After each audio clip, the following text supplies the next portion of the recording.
Good morning, students. So after environmental appraisal, we will discuss about various techniques and methods of environmental appraisal in strategic management. So environmental appraisal is related to environmental scanning.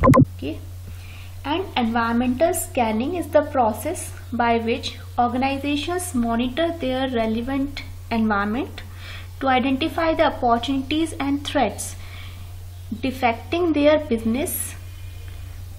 So basically in environmental scanning, here they are talking about the external environmental appraisal, that is identifying about the opportunities which are available for the company and the threats which may affect the company or the business negatively. So there are certain factors which must be considered in environmental scanning. First is the events. These are relevant and specific incidents which take place in the different environmental factors. Okay, ये environmental factors आपके pastel हो सकते हैं, political, economic, social, technological, environmental and legal. Then trends हो सकते हैं, and these are general courses of actions along with the events which take place. Okay, particular course of actions हो सकते हैं जिनके अंतर्गत जो भी इवेंट्स हैं वो हो रही हैं, जो भी इंसिडेंट्स हैं वो अकर कर रहे हैं. Then comes the issues are the current matters that may arise as a result of the events and trends. Then comes the expectations are the demands and requirement of the concerned groups. These groups may be the various stakeholders such as customers, shareholders, employees. So these are 4 factors under which environmental scanning is done, or these 4 factors has to be considered while we do the environmental appraisal. Here is an example of a particular case of gas leakage accident at Bhopal in December 1984. यहाँ पर हम जो gas leakage incident हुआ उसको as an event consider कर सकते हैं. What actually happened?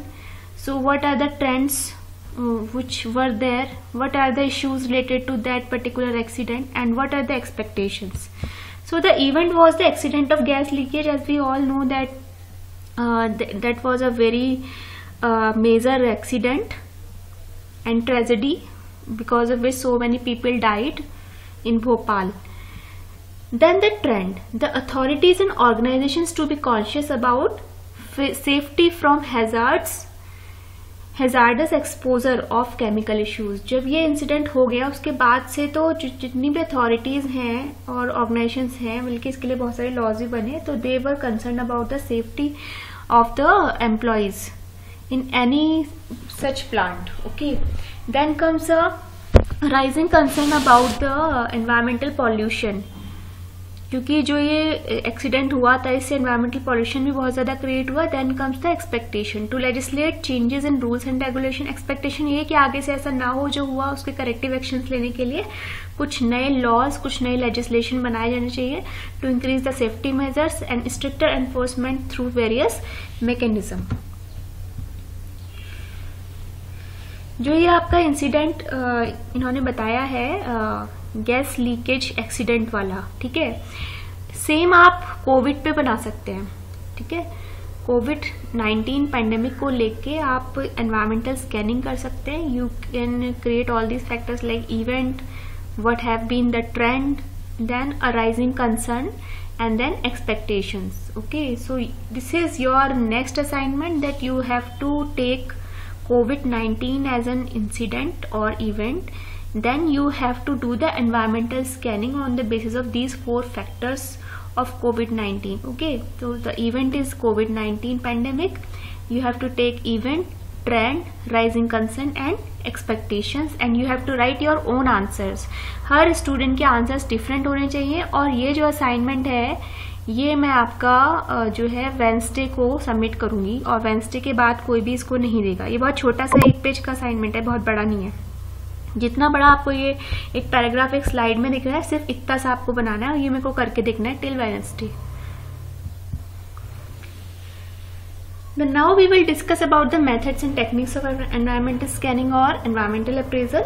So there are certain things which has to be considered. Okay, so the environmental appraisal, the strategist may choose one of the technique which suit their need in terms of the quantity, quality, availability, timelines, application relevance and the expenditure on getting environmental information. So इन सारे factors को ध्यान में रखते हुए जो भी strategist है वो एनवायरमेंटल स्कैनिंग करता है. There are certain methods such as structured और अनस्ट्रक्चर्ड एक्सपर्ट ओपिनियन. ओके, तो एक्सपर्ट ओपिनियन में डेल्फी टेक्निक भी यूज हो सकती है, ब्रेनस्टॉर्मिंग भी यूज हो सकती है. तो उसमें हम क्या करते हैं कि जो भी हमारे स्ट्रक्चर्ड अगर है तो फिर वो बहुत ही सिस्टमेटिक तरीके से एक्सपर्ट ओपिनियंस इसमें आते हैं, और अगर अनस्ट्रक्चर्ड है तो जो है इसमें रैंडमली जो एक्सपर्ट ओपिनियन है वो लिए जा सकते हैं. Then comes extrapolation. एक्स्ट्रापोलेशन एक डिमांड फोरकास्टिंग मेथड है जिसमें हम पास्ट और करंट ट्रेंड्स को ध्यान में रखते हुए फ्यूचर ट्रेंड्स को फोरकास्ट करते हैं. ठीक है, for instance a company may use the data of sales of past 10 years to predict the future sales trend. Similarly ये एक्स्ट्रापोलेशन हम कॉस्ट के टर्म्स में भी कर सकते हैं. सेल्स रेवेन्यू का एग्जाम्पल दिया ही है, ये हम प्रॉफिट्स के लिए भी कर सकते हैं. Then comes estimate. एस्टिमेट एक टेक्निक है एनवायरमेंटल अप्रेजल की. इसमें हम क्या करते हैं कि बेस्ट और वर्स्ट सिनेरियोज को कंसीडर करते हैं. ये सिमुलेशन में भी होता है ये. ठीक है, तो इसमें हम सिनेरियो एनालिसिस करते हैं एक तरह से.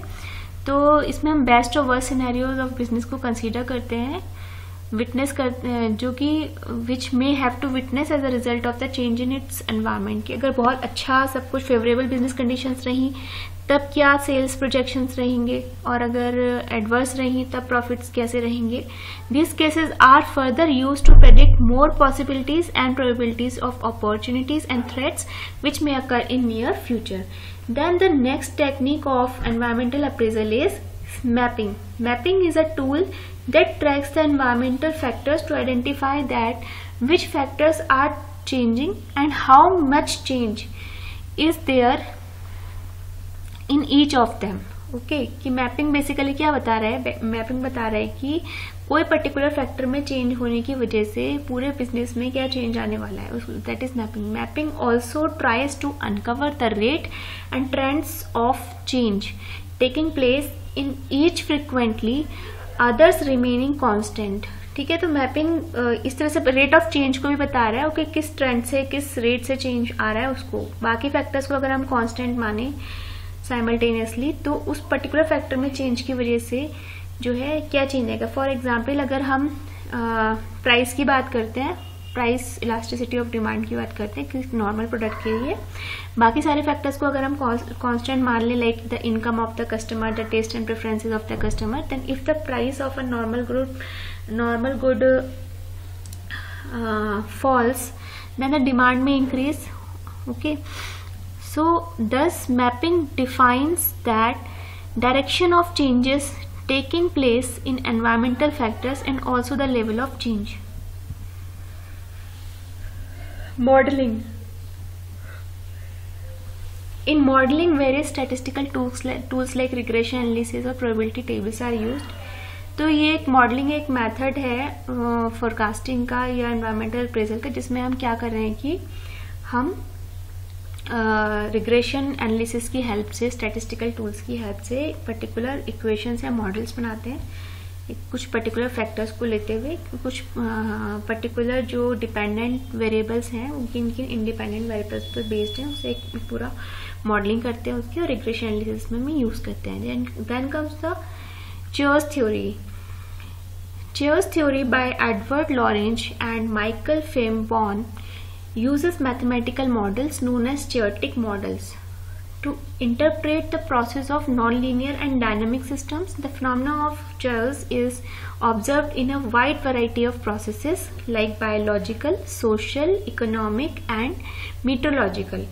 ओके, तो ये क्या करिए, चेयर्स थ्योरी ये भी मैथमेटिकल मॉडल्स का यूज करते हुए एक पर्टिकुलर प्रोसेस को लीनियर और डायनामिक सिस्टम के वे में इंटरप्रेट कर रही है, और ये उस प्रोसेस को कई तरीके से ऑब्जर्व कर रही है through as a biological process, as a social, economic and mythological process. Mythological होता है जो हमारे मौसम विज्ञान से रिलेटेड होती हैं चीजें. The applications of Choi's theory in management may range from predicting market behavior, financial forecasting and anticipating competitive strategies. तो ये जो चोइस थ्योरीज मैनेजमेंट में यूज हो रही है, ये बेसिकली कहाँ यूज होती है? मार्केट बिहेवियर को आइडेंटिफाई करने में, फाइनेंशियल फोरकास्टिंग में, कॉम्पिटेटिव स्ट्रेटेजीज को एंटिसिपेट करने में। Then comes the quest technique. Quest की फुल फॉर्म है quick environmental scanning technique. Okay, quick environmental scanning technique. U stands for quick, E for environmental, S for scanning and T for technique. So quest technique एक process है which analyze various scenarios after scanning the environment and then come out with different strategic options available. तो इसमें हम क्या कर रहे हैं कि हम environmental scanning तो कर रहे हैं और हर particular scenario, whether it is a favourable scenario और अन अनफेवरेबल सिनेरियो, तो फेवरेबल सिनेरियो में कंपनी क्या एक्शन लेगी, क्या स्ट्रेटेजी बनाएगी, ओके, और अनफेवरेबल में क्या बनाएगी। तो जितने भी डिफरेंट स्ट्रेटेजिकल ऑप्शंस हमारे पास अवेलेबल हैं इन डिफरेंट एनवायरमेंटल सिनेरियोज, वो उसमें हम फाइंड आउट करते हैं। The process involves 4 steps. Quest techniques में ये 4 स्टेप्स आते हैं। First is the internal strategist will observe and identify the major events and trends। जैसे हमने कहा था कि जो एनवायरमेंटल स्कैनिंग या अप्रेजल होता है, इसमें सबसे पहले हम इवेंट्स और ट्रेंड आइडेंटिफाई करते हैं। तो क्वेस्ट में भी सबसे पहले जो भी स्ट्रेटेजिस्ट है वो मेजर इवेंट निकालेगा और उसके ट्रेंड्स निकालेगा। Then speculate on a wide range of important issues that might affect the future of their organization। This is the second step in which वो क्या कर रहा है कि various issues, important issues को speculate कर रहा है, उनको observe कर रहा है, उनको identify कर रहा है और उनका future में क्या effect आ सकता है उस particular business organization पर, उसको find out कर रहा है। इवेंट निकल गया, ट्रेंड निकल गया, उसके बाद उसके जो repercussions हैं, जो issues का effect आने वाला है फ्यूचर में ऑर्गेनाइजेशन पे, वो निकाल लिया।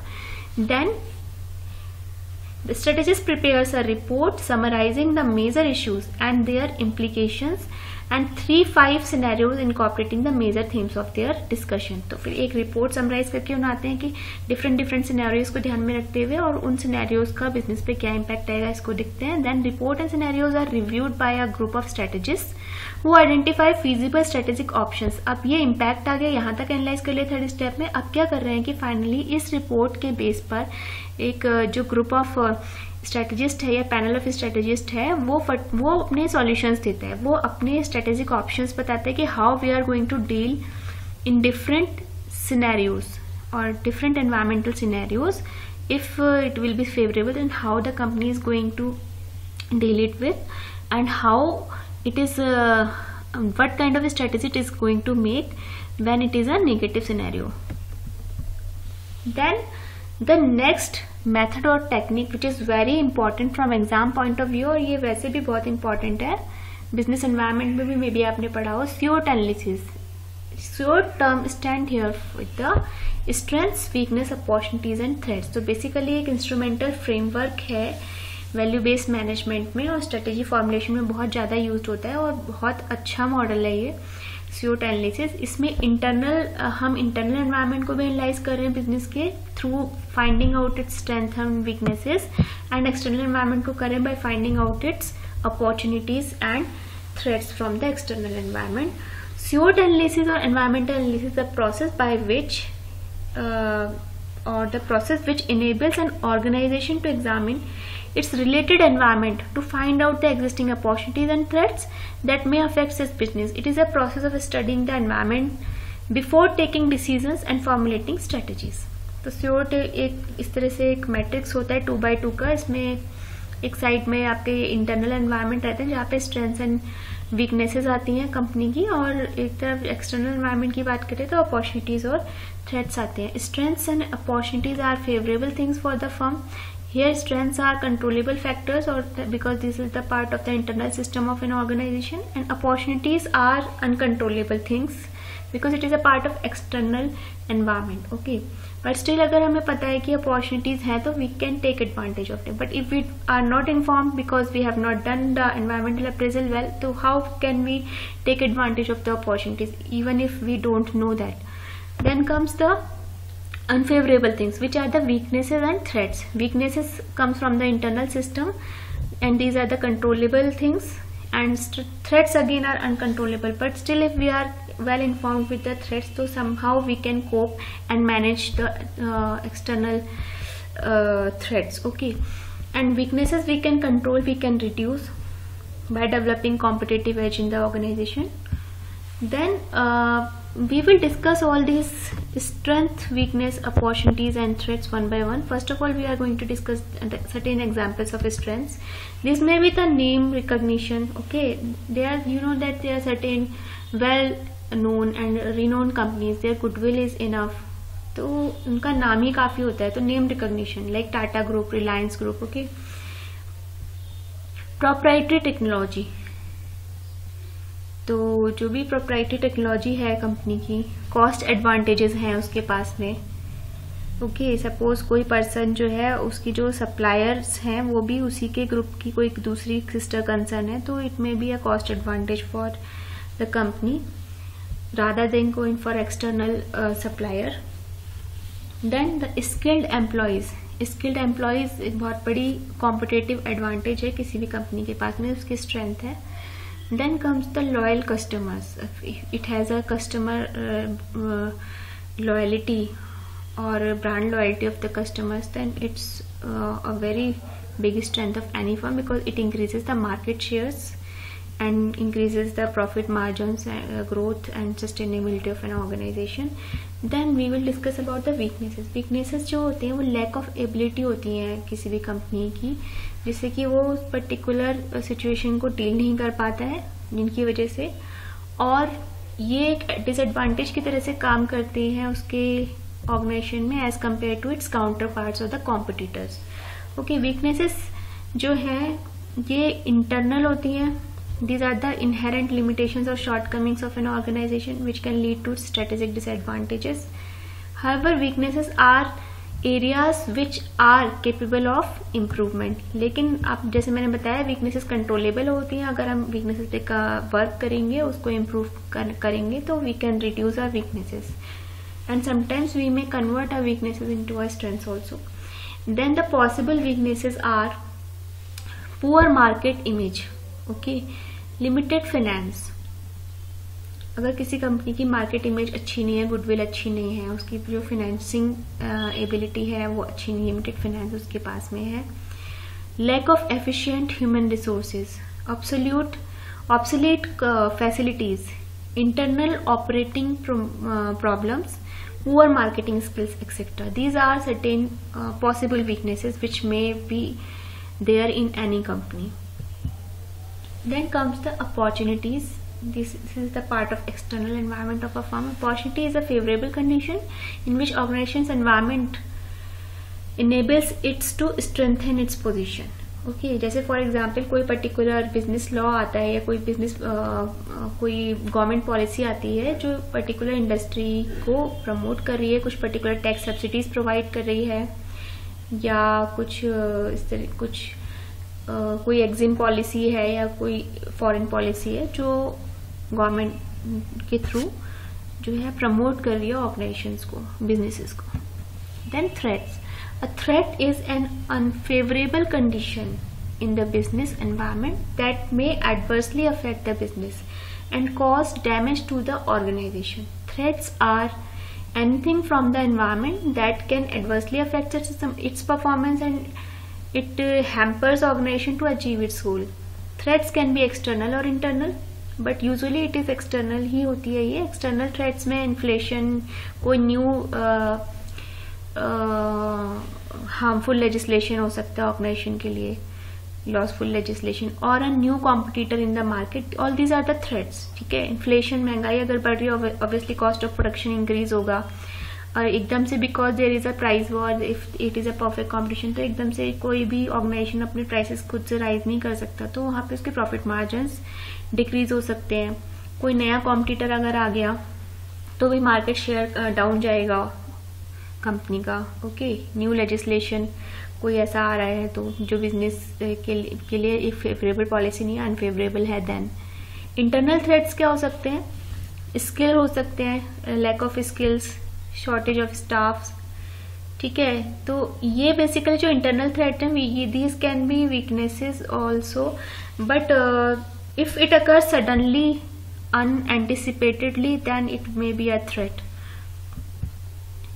In general, the company should attempt to build its strength. Company को कोशिश करनी चाहिए कि अपनी स्ट्रेंथ्स को इंक्रीज करे, रिवर्स करे वीकनेसेस को, अपॉर्चुनिटीज को मैक्सिमाइज करने की कोशिश करे और थ्रेट्स को ओवरकम करे. Then here it is an example of certain we can say that it is an example of SWOT analysis of a firm. Here these are the internal factors, the strengths and weaknesses, and here the opportunities and threats are the external factors.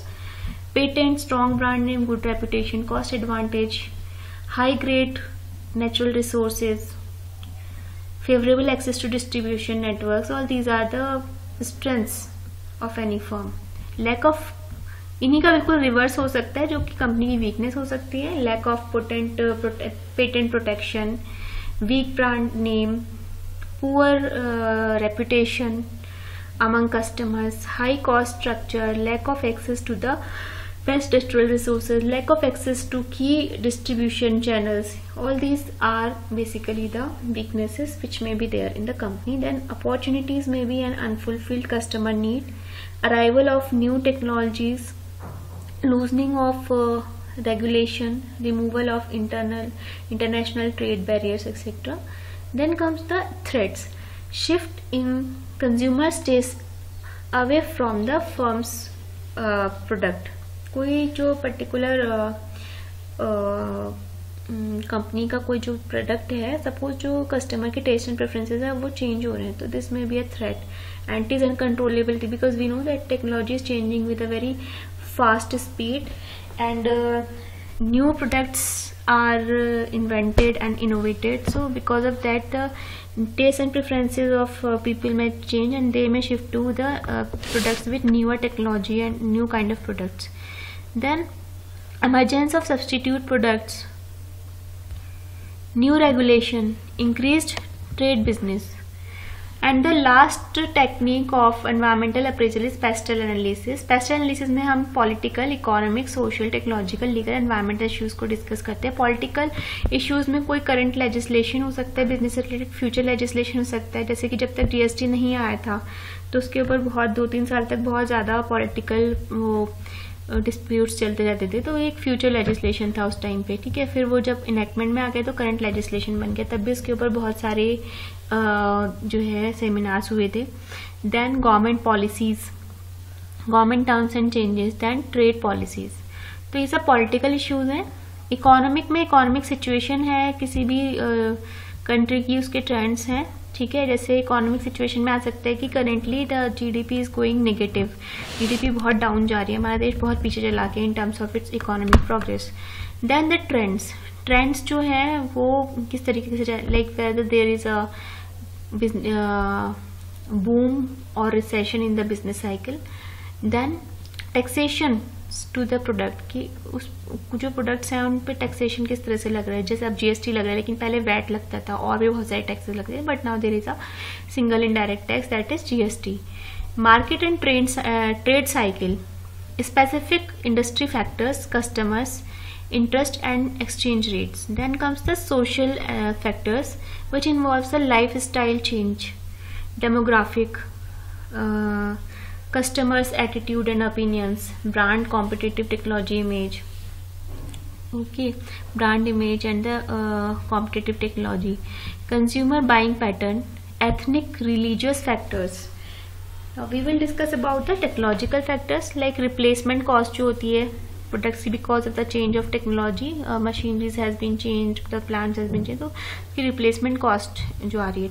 technical solutions, maturity of technique, manufacturing maturity and capacity, innovation potential, technical access, licensing, patents, etc. Then the legal factors, it includes the international business laws, employment laws, competitive laws, health and safety laws, regional legislations also. Then the environmental factors, ecological environmental issues, environmental impact, environmental legislation, energy consumption, waste disposal, etc. So that was all about the pestle analysis. इसमें हम सारे ही external factors को analyse करते हैं, whether there is political, economic, social, technological, legal और the environmental factors. So that was all about various techniques and methods of environmental scanning और environmental appraisal. इसमें हमने मेनली 2 टेक्निक्स आज पढ़ी हैं, जिसमें एक है SWOT एनालिसिस आपका, ओके, और दूसरा है आपका पेस्टल एनालिसिस को आप अच्छे से ध्यान में रखेंगे, और जो मैंने आपको असाइनमेंट दिया है उसको भी. Thank you students.